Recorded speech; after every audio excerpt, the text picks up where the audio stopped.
All right. Good day, everyone. Welcome to the Deal Reveal. Nice to have you join us.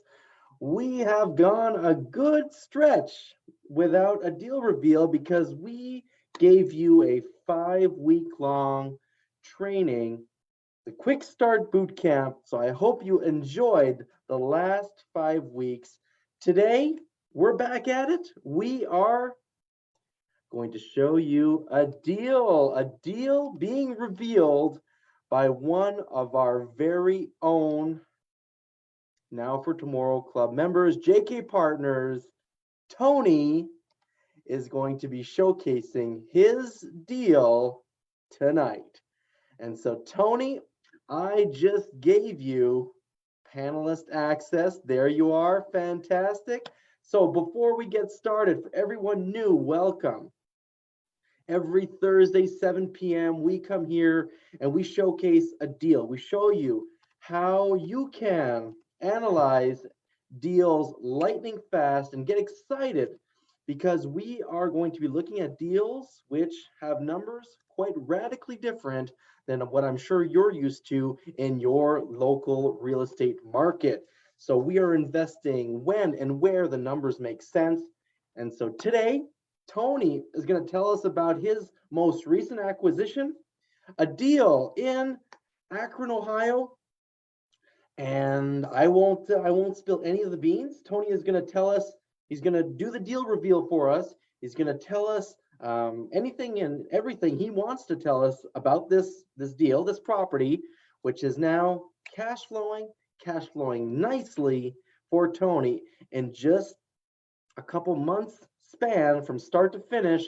This is now an asset to his books with some nice cash flow coming in month after month. So Tony, let's get you up here. See if you can unmute yourself and turn on your camera if you want. Okay, can you hear me? I hear you. And let's see if it's just my view that I can't see you. The host has stopped my video. Oh, okay. Let's see if I can fix that for you because we do want the visual with the audio if we can allow it. Yeah, there it is. I'm going to make you co-host. You should be able to share your video now, Tony.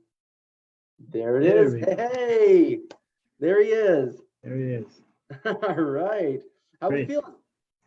Good. Just went over the numbers again before we went live here. A bit of a challenge now. Do you want me to share my desktop? Yeah, absolutely. Share your desktop. Get this started. You should be able to share. And of course, I forgot to start the recording. So I'll just, while you're figuring that out, Tony, I'm just gonna, for the recording's sake, we have Tony here who's going to showcase his most recent acquisition, a property in Akron, Ohio. And so he's gonna do our deal reveal tonight. This is the first deal reveal that we do in over a month because we've been going through the Quick Start Boot Camp. So I think Tony's ready for us now. Tony, take it away. Start anywhere you want, but don't forget we have quite a bit of people on right now, and they all want to learn a little something from your experience, from this deal, and also what's coming down the road for you as well, right? Is this your last deal? We want to know about it. And so let us know what's coming around the corner as well. Okay, the deal is a house in Akron. It is a 4-bedroom detached with a garage. It was fully renovated, new roof, new insulation, new siding, new doors, new windows, new floors, new carpet and paint, new paint job inside and out. There's a fire pit in the backyard with a bit of a forest. The property actually goes back 160 feet, which is great. So most of that is trees. It's kind of like a forest. There's not much grass to cut. I came across the property kind of by accident because I was looking at Cleveland, like everyone else, getting a bit competitive. And they've been doing a great job at getting a lot of people interested in Cleveland. So I went onto Facebook Marketplace and see if I could find anything for sale by owner. And I came across an owner who was selling 7 properties in a package deal. I would have cleared more than $5,000 a month by owning these 7 properties because they were already rooming houses, pretty much full, pretty much full. The problem was with a rooming house, his clientele was Section 8 people or homeless people. Basically not even Section 8, it was basically homeless people who were being helped out and given a place to stay before they get onto Section 8. So there was a bit of a management problem in that I couldn't exactly take care of things from Toronto, and I could not find for the life of me a manager who was willing to take on that kind of challenge. So I let that deal go. So that got me looking in Akron, because that's where the deals were. And an agent saw a couple of properties, and I tried to buy 2 apartment buildings for 180, and there were 4 apartments each. That would have been 8 doors for 180, but someone outbid me. So then I found this other house that had a nice, finished basement. I mean, not finished, but waterproof basement, and I got outbid on that one. So, fall was coming. I'm like, I have to get something for the winter because I have this money evaporating in the bank. What I did was I refinanced my mother's property. She had a lot of equity, but I didn't want she's 80, so I didn't want the house to leave or her to leave the house. So my wife and I went in and became part owners so that the new refinanced mortgage could be afforded and she wouldn't have to pay a dime. So that gave me some operating capital because, it's no money in, but so that gave me some money to work with. Long story short, I saw this one house. It had a finished waterproof basement. It looked great. And I should have actually looked up the Airbnb. Kyle, can you grab the Airbnb listing for it? Do you remember? Just to show them pictures. Airbnb? Oh, the listing. Yeah, I'll go get the listing while you're talking. Go ahead. Okay. Yeah, so I saw this house and what you see, it looks pretty good. And I just said, okay, I have to have this. I don't care. So I told the agent, I'm going to bid. And she said, well, we'll bid what they're asking. We'll increase the bid by $1,000 over everyone else's bid to a maximum of, and I said, oh, I don't care. They're asking 69, which is not a big deal, not a big price for a house. So I said, oh, go right up to 90,000 if you have to.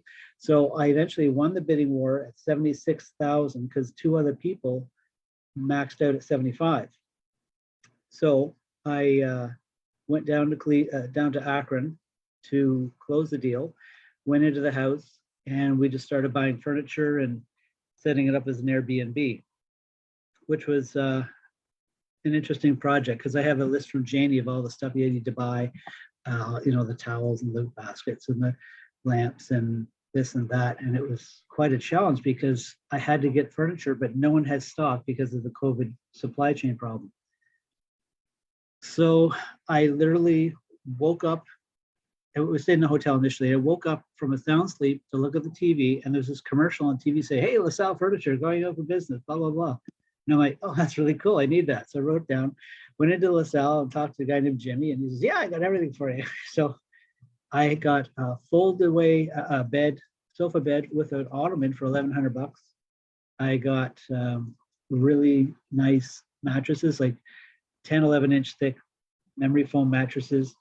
And I got it became a 5-bedroom because I made the folding couch, the hide-a-bed couch in the living room, a 5th bedroom.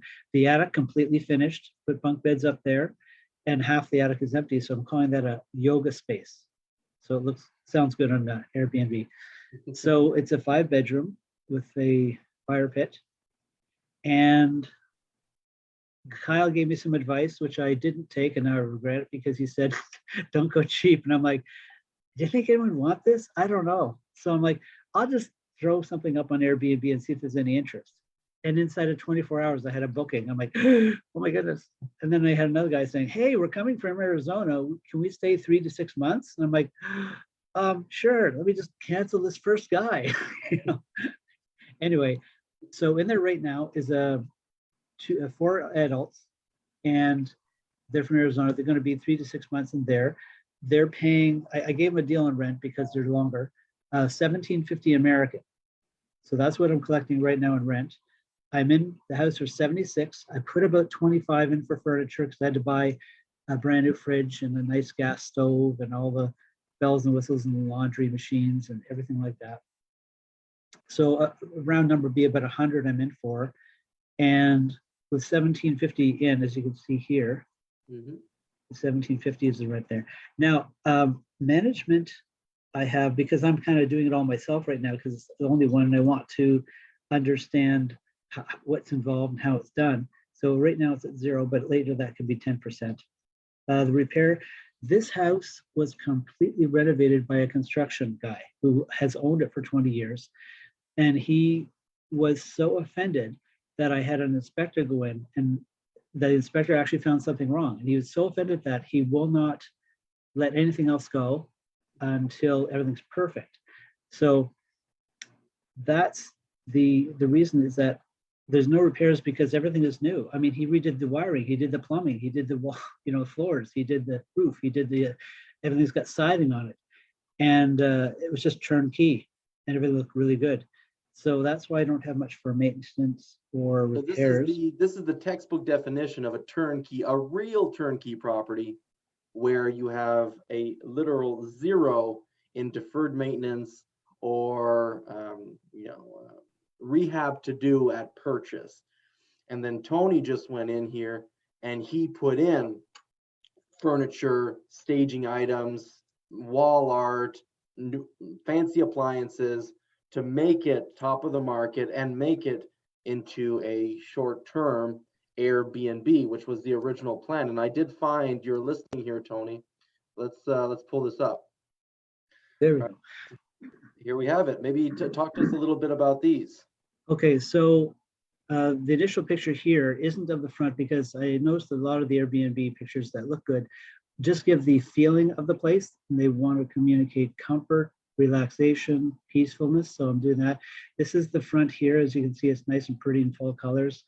That's all new siding, new roof, new windows, new paint, everything brand new. It's really good. This is my hide-a-bed couch from Jimmy. This is the living room. So we have, the fire pit. This is my younger guy in front of the fire pit.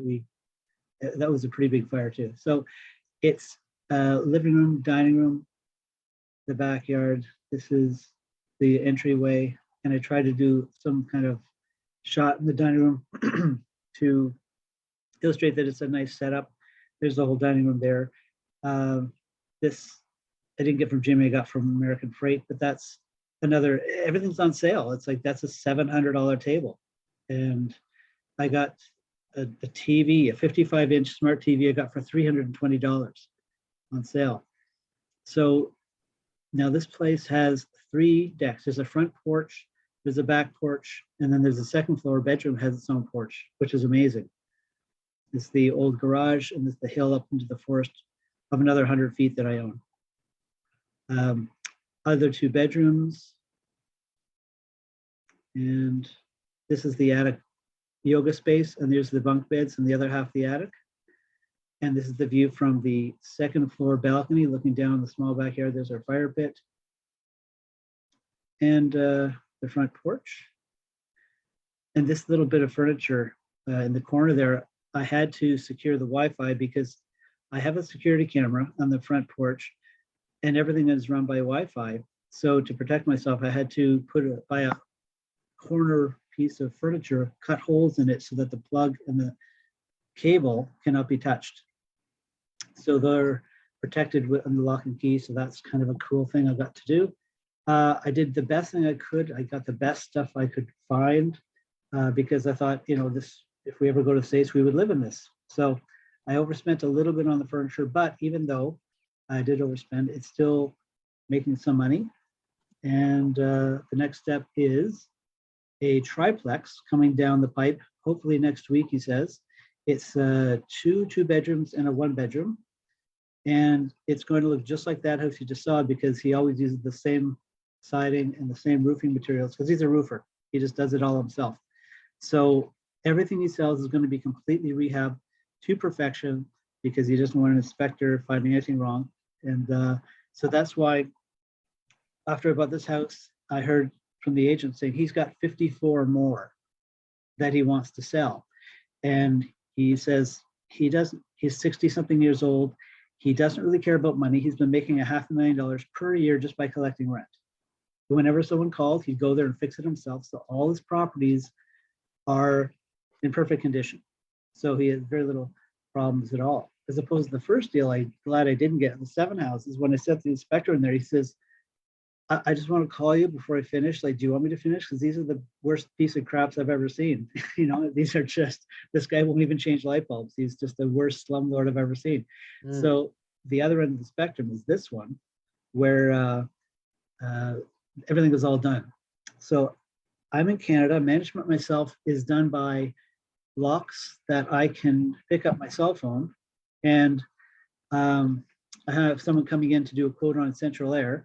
So I'm like, okay, your appointment is this time. So from this hour to that hour, you can use this code and the door will open. After you do that, the door will not open. So if people don't pay the rent, the door will never open for them again. So that's one way. I do have the agent down there if I want someone to go by to do something. That's there. There are keys in the garage if need be, if everything fails. But Airbnb is so unbelievably automated. They do, if you want, they'll find the people, they'll qualify them, they'll do the booking, they'll collect the money, they'll put it in your account.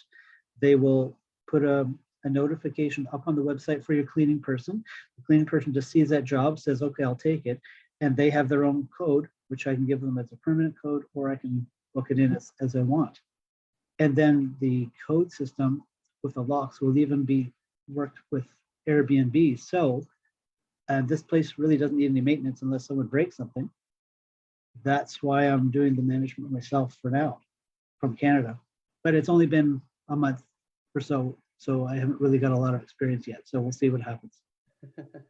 Yes, and the plan was, and it is listed on Airbnb, but your first Airbnb or big Airbnb guest in terms of length of stay actually wanted it for 3 months and potentially 6 months. And so you've made it into a medium-term rental, and rather than the nightly Airbnb short-term rental model. So for the winter, you're pretty much booked up. $1,750 is your discounted, which basically puts it above a 15 cap. So very, very strong property, investment property. And I wanted to point out a couple of golden nuggets so we can extract from your experience here.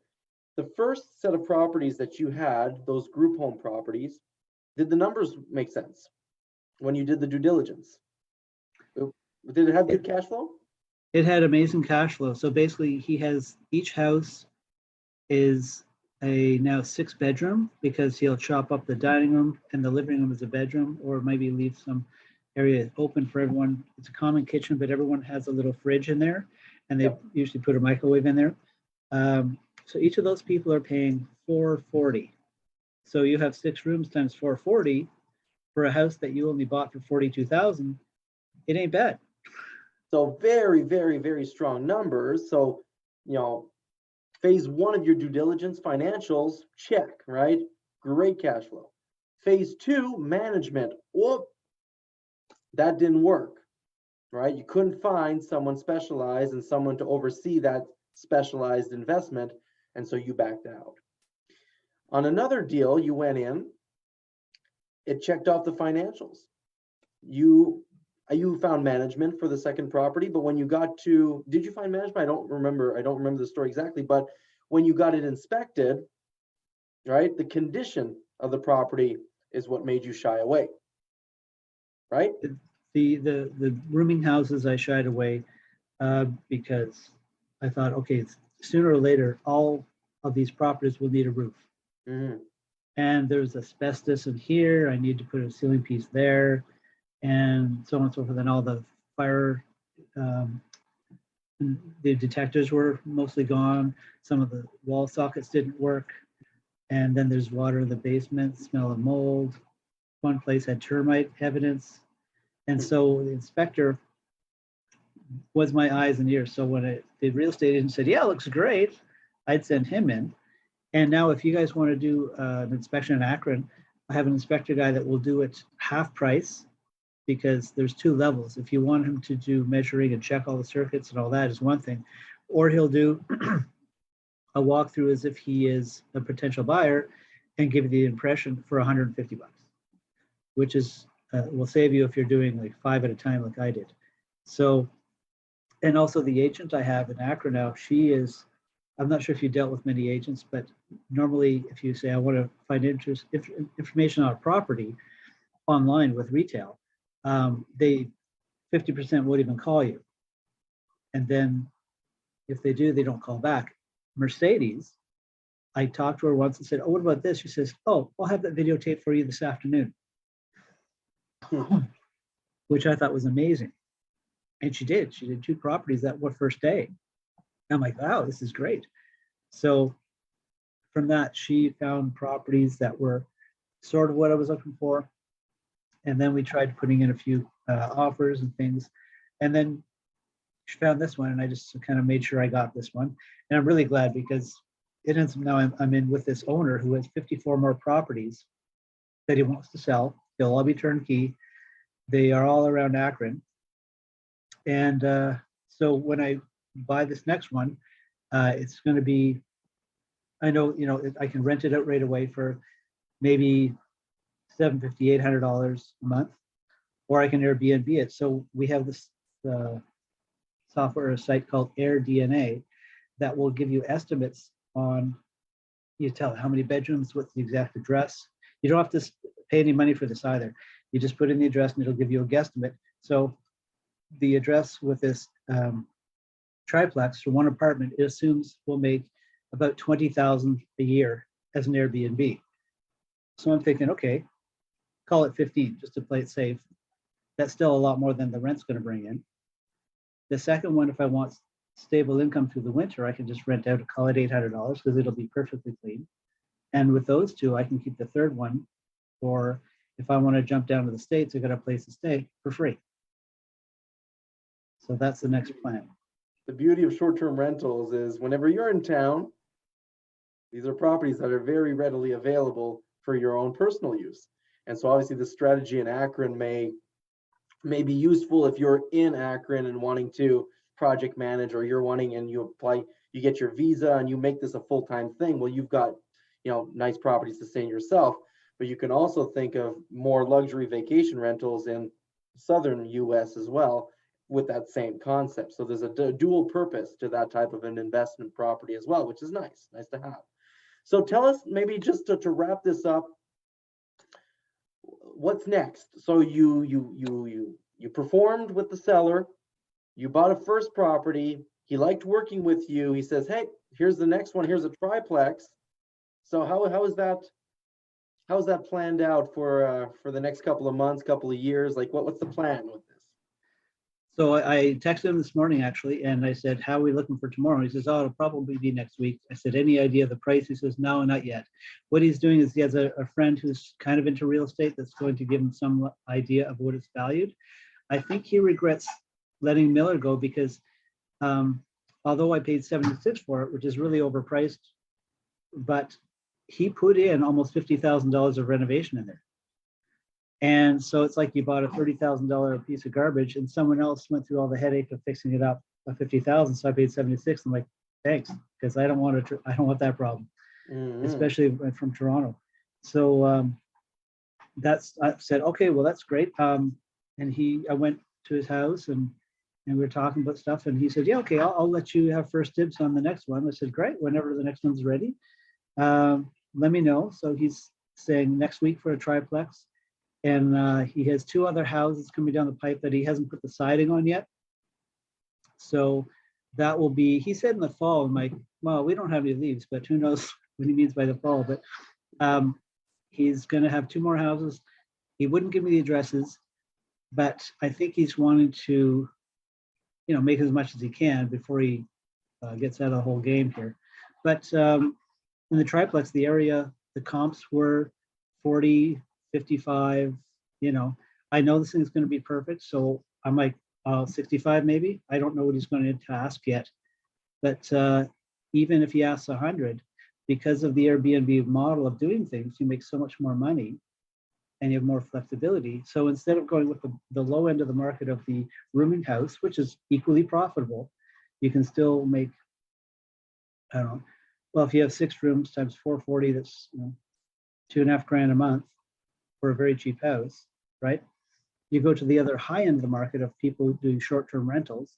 If they're willing to pay hotel rates for your property and you have something nice, then you make about the same money, maybe even a little more, but you don't have to deal with the management hassle or the personality conflicts of all these people living in the same house together.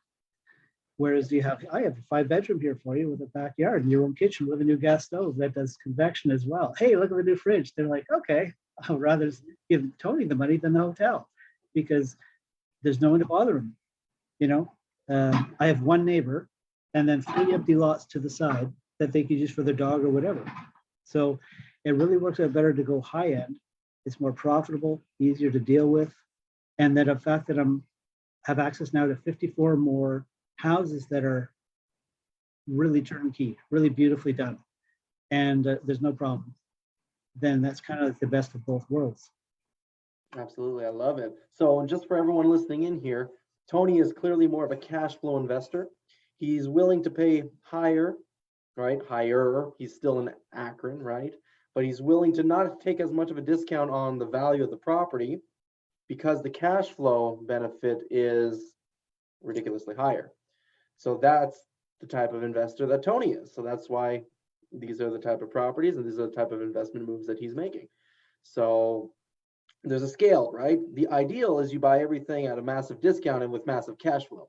But often it's a sliding scale, right? Often the cheaper, the discount on purchase price, and the less of the cash flow. If you can get them both, great. But there are some investment niches where the cash flow can be, completely asymmetric with the price. So there's a choice to be made here sometimes. Just to draw the parallel, us in Florida, we're paying single family homes $750,000, but the cash flow is still there. It has different, we will get distracted by the chat when it comes in, but we all make our choices based on what we're looking to achieve. In the ideal world, we buy at a discount and cash flow, but how does it play out and what final decision we make? That depends on the investor. So Tony, any final words, maybe final words of wisdom for the people listening in? If people wanted to do something similar or do exactly as you did, like what would you recommend? But is there any possibility that those 54 properties fall into some of the hands of the people listening today? Absolutely, because I'm quickly running out of my resources. So I was actually talking to an owner today. He had just finished a 1-year-long renovation to a Toronto property. It was just a 3rd floor. And he ripped the roof off and made it bigger and put on a deck. It looked great, year long. And he says, yeah, what do you think I can get for this? Maybe 2,200? And I'm like, 2,200, sure, sounds great. And that's exactly what I'm getting. He wants 2,200 Canadian. I'm getting 1,750 American. It's the same money. I invested 100, and I even showed him the picture of the house you just saw, and he said, "Oh my goodness," he said, 76. I can't even buy a roof for that, and which is true. And as I tell him, "Hey, look, my electric bill with these people in here for a month is $100," and they, oh my goodness. So now he made sure I had his contact information so that when I pick another of these 54 come down the pipe, that he wants to know about it. Because what will happen is I won't be able to buy it cash like the first one, but we could do, here's what I have coming up. I got these 2 houses. I can't grab them, but who wants to buy the contract? Or who wants to just invest some for the down payment, and then I'll do the work and you just throw the down payment in. I'll make sure it's an Airbnb. We work out some splitting the profit. Or if you want to say you want to own it, say let's do another Miller deal where you throw $120,000 at a project. We'll buy the house, we'll have it renovated, we'll have it fixed up, we'll have it cleaned up, we'll have it furnished, we'll have it on the Airbnb, and then our buddy Kyle will take care of the management.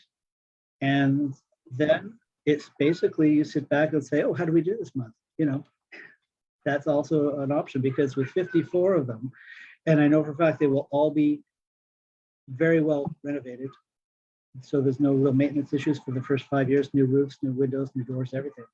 And that will be a great opportunity because there's so many that we can start off with whatever level you want to go. If you want to own it outright, do everything yourself, buy the contract, no problem.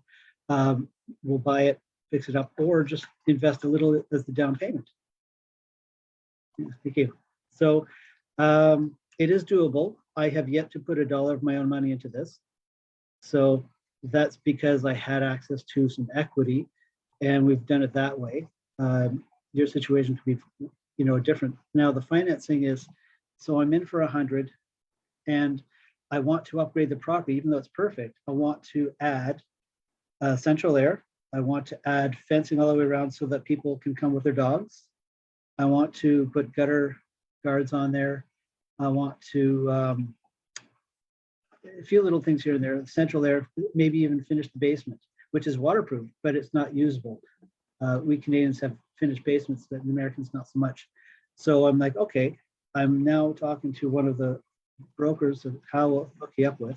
And he said, well, hey, how much renovations do you need? We'll throw that in the loan. And instead of refinancing the 75, we'll refinance 100 or whatever it takes. And that will give you better rates because it's such an inexpensive market. Sometimes it works against you because if you had a house that's worth 100 or more, it's a lot easier to finance than one that's worth only 75. So that's what we're going to do is finish the basement, add some things, refinance for 100, and take that money and roll into the next one. Amazing. Amazing. So that is beautiful, Tony. Thank you so much for sharing with everybody here what you did, what you're doing, what you're going to do. So I hear that there's openness to have conversations to tackle this this portfolio and create some financial freedom for everyone. Yep, it's going to be good. 54. He used to have 60. We'll call it the Miller Delight package. How about that? Yeah, Miller Lite package. There we go. That's right. Fantastic. Well, thank you so much, Tony. Thank you, everyone, for joining in. Hopefully, you gained a little something here. If you want to reach out to Tony, he is going to be more active on Facebook, so I'm sure you can reach him out that way. He's going to be posting his progress and his deal flow as well. So that's a great way to stay in touch with him. I'm going to wish you all a wonderful evening. For those of you who are joining the Premium Mastery Call in the NFTC at 8, we'll see you there. But until next time, next week, we're probably going to have Sergio come back on with another one of his deals that he closed in the last month. Sergio is on fire. And so we want to bring all these successes to you so you can learn from the people who are doing it right now and who are doing it so successfully. So thank you again, Tony. Thank you, everyone. Enjoy your evening. Do now for tomorrow, just like Tony. Take care.